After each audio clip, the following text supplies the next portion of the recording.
The most well-known Canadian in hockey, aside from maybe the great one himself, has been fired from Sportsnet over comments he made this weekend.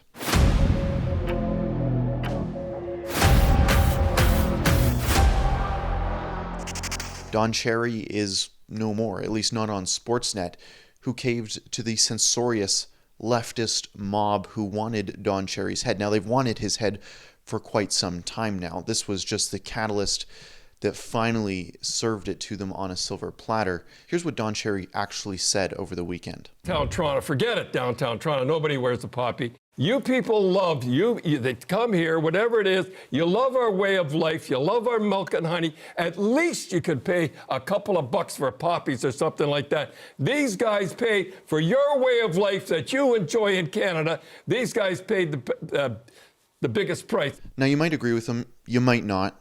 I understand as well as anyone you can say something on air that maybe came out a little bit weird or jumbled. I don't think he was attacking immigrants there, as many in the left and his old colleagues at the CBC want to say he was. I think he was simply saying that the less and less people are wearing poppies, the more and more we become detached from what we're supposed to be remembering this week, which is the veterans who fought and died so that we could live in this country and so that people around the world could live in freedom. Now, whether or not you agree with what Don Cherry said is besides the point. You can't deny that this year there has been a surge in a war on our poppies, whether it was the suspension of a schoolgirl who posted her support for the red and black traditional poppy, or maybe it's this story from Joe Warmington where he outlines how little people in Toronto are actually wearing poppies. Now, why is that? Why is there a war on our poppies? Well, take a look at these tweets, and it's not hard to see what these folks' motivation is.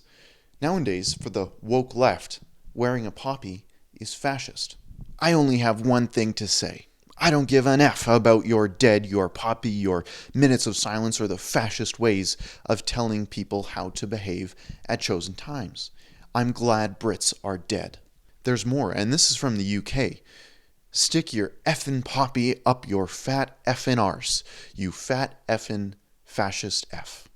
Lest we forget, if it wasn't for the right-wing politics and fascist nationalism that, oh, that's a bad word, like you peddle, we wouldn't need to remember all the thousands who died because of your ilk.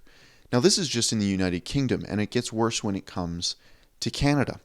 This is exactly why I don't wear a poppy, even apart from the militarism that is inextricably part of the whole ritual. Poppy fanaticism is often just barely disguised white supremacist rhetoric about, quote, real Canadians versus ungrateful interlopers. Honestly, F anyone who tries to defend wearing a poppy. If you knew your history, you wouldn't dare try justifying a murderous, imperialist, and colonialist empire. F poppy fascism.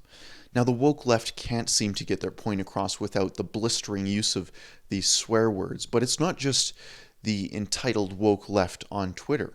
The mainstream media, particularly those at the CBC who used to be colleagues with Don Cherry, can't seem to chomp at the bit hard enough to try and get him fired. Look at what Rosemary Barton says here. This is the article.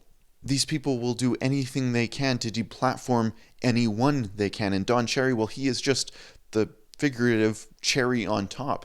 The left has been chomping at the bit to deplatform him for years. Scandal after scandal, the left has been calling for his resignation. But the problem is, real Canadians, everyday Canadians, understand what he's saying. And frankly, they agree with it.